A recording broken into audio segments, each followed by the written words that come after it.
जय हिंद दोस्तों आपने सीएसडी की नई कार पॉलिसी जो कि 1 जनवरी 2023 से शुरू हो रही होगी उसके बारे में जरूर कुछ वीडियोज में सुना होगा, देखा होगा। लेकिन जो आज के इस वीडियो में मैं आपको सीएसडी से कार खरीदने के संदर्भ में बातें बताने वाला हूं, वो ना कभी आपने सुनी होगी, ना आपने जो है उस चीज के बारे में सोचा होगा।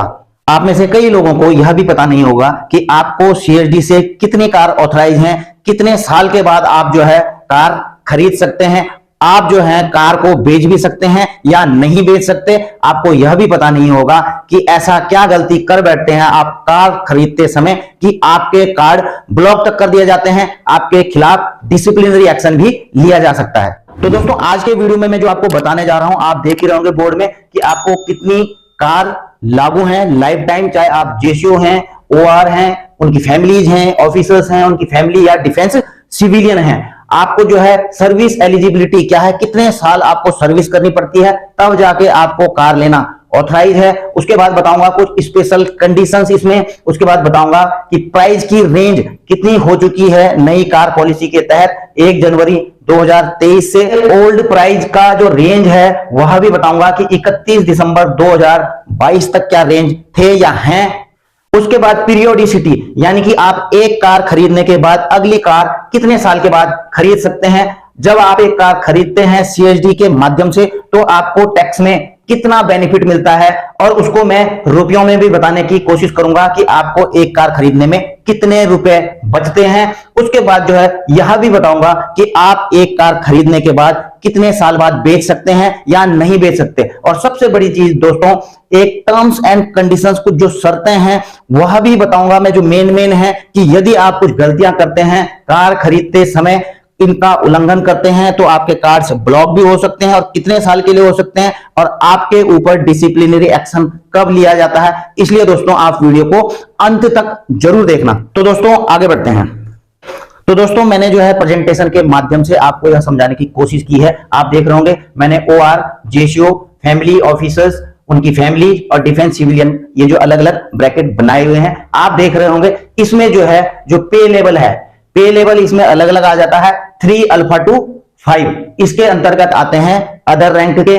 उसके बाद जो जेसीओ हैं वो आ जाते हैं आपके 6 to 9 पे लेवल में आ जाते हैं, और उसके बाद जो है जो ऑफिसर्स हैं वो 10 से 18 के पे लेवल में आते हैं, और डिफेंस सिविलियन 11 से 18 के पे लेवल में आते हैं। पे लेवल दोस्तों मैं इसलिए बता रहा हूं क्योंकि आपको आगे जाकर यह चीज काम आएगी। अब इससे आगे समझिए क्वांटिटी ऑफ कार। अब देखिए दोस्तों, क्वांटिटी ऑफ कार यानी कि किस रैंक में किसको कितना कार खरीदना लागू है। जी हाँ दोस्तों, सबसे पहले अदर रैंक के लिए आप इसमें देख रहे होंगे एक कार जो है ऑन सर्विस खरीद सकते हैं अदर रैंक। उसके बाद जो है जब रिटायरमेंट आ जाते हैं तो रिटायरमेंट के बाद भी जो है वो एक कार खरीद सकते हैं। केवल पूरी लाइफ में 2 कार ही खरीद सकते हैं। और जो नई कार पॉलिसी में है उसमें जो है इनका पे लेवल यही दिखाया गया है जिसमें कि ओआर रैंक के ही आते हैं। दूसरा आते हैं जेसीओ 6 to 9 पे लेवल के। अब जेसीओ के लिए कितनी कार ऑथराइज हैं पूरी लाइफ टाइम, तो मैं आपको यह बता दूं, एक कार तो जब वो अदर रैंक में रहते हैं यानी कि जेसीओ नहीं बनते हैं, एक कार वो खरीद सकते हैं। उसके बाद एक कार जो है वो प्रमोशन के बाद खरीद सकते हैं, यानी कि जब वो जेसीओ बन जाते हैं तो एक कार उसके बाद खरीद सकते हैं। और जेसीओ एक कार और खरीद सकते हैं, कब खरीद सकते हैं दोस्तों, वो खरीद सकते हैं रिटायरमेंट के बाद। यानी कि 3 कार जो है अलग अलग स्टेज पर जेसीओ खरीद सकते हैं।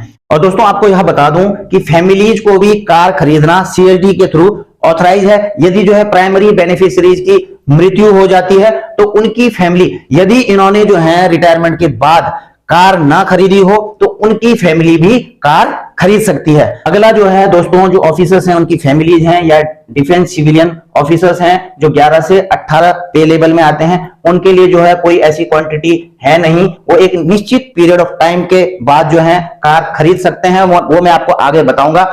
अगली बात आती है दोस्तों सर्विस एलिजिबिलिटी, यानी कि आप जो है सेना में भर्ती हुए तो कितने साल के बाद आपकी सर्विस होनी चाहिए ताकि आप कार खरीद सको। तो दोस्तों मैं आपको बता दूं कि 5 साल जो है आपकी मिनिमम सर्विस होनी चाहिए। जब आपकी सेना में 5 साल सर्विस पूरी हो जाती है उसी के बाद आप कार खरीद सकते हैं। ये नियम है दोस्तों ओआर और जेसीओ के लिए। ये जो है ऑफिसर्स और इनके लिए एप्लीकेबल ये सर्विस वाला दायरा नहीं है। अगली चीज बताता हूं, स्पेशल कंडीशन, यानी कि 5 साल सर्विस से पहले कब आप जो है कार खरीद सकते हो। देखो दोस्तों, यदि 5 साल से पहले कोई मेडिकल बोर्ड आउट हो जाता है या फिर 5 साल सर्विस से पहले उनको जो है कुछ हो जाता है, तो ऐसी कंडीशन में जो है एक स्पेशल सैंक्शन लेनी पड़ती है, DDGCS, यानी कि deputy director general canteen Delhi से जो है एक परमिशन लेनी पड़ती है, सैंक्शन लेनी पड़ती है, और वो लेते हैं आप जिला सैनिक कल्याण बोर्ड के तहत। उसे एप्लीकेशन भेजना पड़ता है आपको वहां पे सैंक्शन के लिए।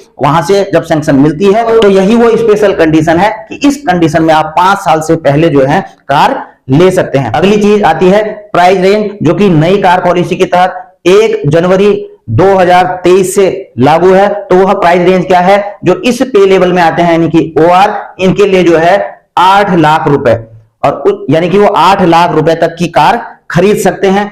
उसके अलावा जो जेसीओ हैं, जेसीओ जो है 10 लाख रुपए तक की कार 1 जनवरी 2023 से खरीद सकते हैं, और जो अधिकारी हैं वो जो है 20 लाख तक की कार खरीद सकते हैं। दोस्तों एक छोटी सी चीज मैं भूल गया था, अभी मेरे दिमाग में आया है, बहुत ही महत्वपूर्ण चीज है जेसीओ के बारे में। जेसीओ मैंने बताया कि ये 3 ले सकते हैं, तो मैं आपको बता दूं, यदि जेसीओ सर्विस के दौरान ऑनरी लेफ्टिनेंट या ऑनरी कैप्टन बन जाते हैं, उनको ऑनरी रैंक प्राप्त हो जाता है, तो उसके बाद भी जो है ये रिटायरमेंट के बाद कितनी भी कार ले सकते हैं एक निश्चित पीरियड के बाद। उसके बाद जो है ऐसा नहीं कि वो एक ही कार ले सकते हैं, वो अधिकारी की कैटेगरी में आ जाते हैं, और जो है पे लेवल जो उनका है वो 10 चला जाता है। इसलिए जो है उनको जो है AFD आइटम में जो है ऑफिसर्स वाली फैसिलिटी मिलती है। लेकिन जो जेसीओ रिटायरमेंट के बाद ऑनरी जिनकी आती है, तो उनको ये चीजें लागू नहीं है। उनको जो है केवल 3 कारें, यानी कि रिटायरमेंट के बाद एक ही कार ऑथराइज है।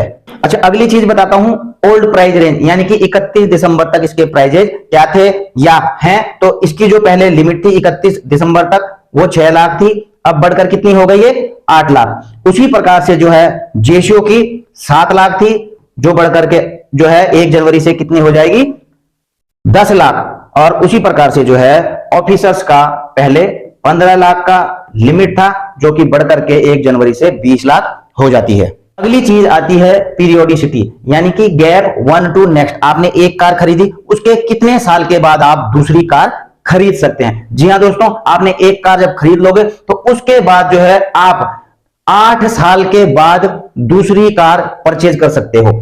आपने जो है सपोज 10 साल की सर्विस में एक कार खरीदी, 15 साल में आप रिटायरमेंट आ गए, तो यानी कि जो है जब 3 साल आपको रिटायरमेंट आए हुए हो जाएंगे, तब जाके आप अगली कार खरीद पाओगे, यानी कि 8 साल का गैप होना चाहिए। उसी प्रकार से जेसीओ का भी, यदि OR रैंक में इन्होंने एक कार ले ली है और वो जेसीओ बन गए हैं, तो उसके बाद इनके बीच में जो गैप है वो 8 साल का होना चाहिए दूसरी कार लेने के लिए। और उसी प्रकार से अगर रिटायरमेंट आते हैं, तो ऑन सर्विस और रिटायरमेंट के बीच का गैप जो है 8 साल खरीदारी का होना चाहिए CSD के थ्रू। यानी कि 8 साल का गैप जो है हर किसी के लिए ऑथराइज है, चाहे वो ऑफिसर्स हो, चाहे जेसीओ हो, चाहे OR हो। अगली चीज आती है दोस्तों बेनिफिट ऑफ टैक्स। अब आप सोच रहे होंगे कि कितना टैक्स बेनिफिट होता है आपको CSD के थ्रू कार खरीदने में। तो दोस्तों मैं आपको बता देना चाहता हूं कि 28% टैक्स जो है लगता है, GST लगती है कार को खरीदने में। अब इसमें से क्या मिलता है आपको 50% का बेनिफिट, यानी कि तकरीबन जो है 14% का, 14 से 15% तक का आपको जो है इसमें टैक्स बेनिफिट मिलता है। अब अगर देखें तो बेनिफिट इन रुपीज, आपको रुपीज में कितना बेनिफिट होगा CSD के थ्रू कार खरीदने में। यदि दोस्तों आप 8 लाख की कार एक जवान खरीदता है, तो 14-15% के हिसाब से अगर उसकी बचत हो रही है, तो आप लगा सकते हैं कि तकरीबन जो है 1,10,000 से लेकर के 1,20,000 तक का उनका फायदा हो सकता है। इसके अलावा अगर जो जेसीओ लेते हैं, तो उनको कितने का फायदा होगा, उनको भी जो है 1,40,000 रुपए से लेकर के 1,50,000 रुपए तक का फायदा होगा, यदि वो 10 लाख तक के कीमत की अपनी कार लेते हैं। और उसी प्रकार से जो है फैमिलीज को तो इन्हीं के हिसाब से मिलेगा, और जो ऑफिसर्स हैं उनकी फैमिलीज हैं, अगर वो जो है 20 लाख की कार लेते हैं, तो उनको जो है 2,80,000 रुपए से लेकर के 3 लाख रुपए तक का फायदा मिलेगा। यदि वो कार 20 लाख रुपए तक की लेते हैं, आप भी कैलकुलेट कर सकते हैं जितने की भी आप कार ले रहे हैं उसी के अकॉर्डिंग आपको 14 से 15% तक का फायदा होगा। अगली चीज आती है दोस्तों, car can be sold after period, यानी कि आपने सीएसडी से कार ले ली है तो क्या आप उसको बेच भी सकते हैं? जी हां दोस्तों, आप उसको बेच सकते हैं, लेकिन एक निश्चित पीरियड के बाद। जब आपने कार खरीद ली है तो कम से कम जो है 5 साल जो है आपको उसे अपने पास रखना पड़ेगा, यानी कि 5 साल तक आप कार को नहीं बेच सकते, उसको जो है अपने प्रयोग में रखना होगा। 5 साल के बाद जो है आप एलिजिबल होते हैं इसको बेचने के लिए। इसके बाद में एक बहुत ही महत्वपूर्ण चीज बताने वाला हूं, T&C नियम और शर्तें। जी हां दोस्तों, अगर आप जो है गलत तरीके से कार खरीदते हो तो उसके लिए भी कुछ नियम हैं, शर्तें हैं, आपका कार्ड भी ब्लॉक हो सकता है। और दोस्तों जो 1-2 टर्म्स एंड कंडीशंस हैं जो मैं बताने जा रहा हूं वो क्या है कि यदि आप 3 से 5 लेवल पे लेवल में आते हैं, इसलिए मैंने आपको कहा था पे लेवल के बारे में बाद में बताऊंगा, कि 3 से 5 के पे लेवल में आते हैं, यानी कि OR हैं, आपने कुछ करके गलत जानकारी दे दी और आपने जो है 6 से 9 पे लेवल के लिए अप्लाई कर दिया, या 6 से 9 वाले ने जो है 10 से ऊपर वाले के लिए कुछ गलत जानकारी देने के बाद अप्लाई कर दिया। दूसरी गलती क्या हो सकती है कि यदि आप जो है 8 साल से पहले अप्लाई कर रहे हैं कार लेने के लिए, जैसा कि आपको पता ही है कि 8 साल से पहले जो है आप दूसरी कार नहीं ले सकते। और तीसरी क्या है कि आपने जो है कार खरीदने के 5 साल से पहले किसी को कार बेच दी, या इसके अलावा भी अगर कुछ उल्लंघन आपने किए हैं तो इस पर जो है आपके सारे के सारे कार्ड, एक कार्ड नहीं सारे कार्ड जो है 3 साल के लिए ब्लॉक कर दिए जा सकते हैं। इसके अलावा जो सर्विस में है और वो सर्विस के दौरान ऐसा कुछ करते हैं कि 5 साल से पहले अप्लाई करना या फिर 8 का गैप ना देना, तो ऐसी कंडीशन में जो है जो सर्विंग है उनके ऊपर जो है डिसिप्लिनरी एक्शन भी लिया जा सकता है। तो दोस्तों इस वीडियो में मैंने नई कार पॉलिसी से लेकर उसके नियम, शर्तें और कई चीजों के बारे में आपको बताया। यदि आपको ये चीज अच्छी लगी हो तो वीडियो को लाइक जरूर करना, दोस्तों को, डिफेंस पेंशनर्स को, डिफेंस सिविलियन पेंशनर्स को, सभी को जो है शेयर जरूर कर देना दोस्तों। और आपको वीडियो कैसी लगी कमेंट में लिखकर भी जरूर बताना दोस्तों। इस वीडियो को बनाने में मुझे काफी जानकारियों का कलेक्शन करना पड़ा है, इसलिए अगर आप चाहते हैं कि हमारी मेहनत का परिणाम हमें मिले तो आप इन चीजों को जरूर कर देना। और चैनल में अगर आप नए हैं तो चैनल को सब्सक्राइब जरूर कर लेना दोस्तों। जल्द मिलूंगा इसी प्रकार की जानकारियों के साथ नई वीडियो में, तब तक के लिए जय हिंद, वंदे मातरम।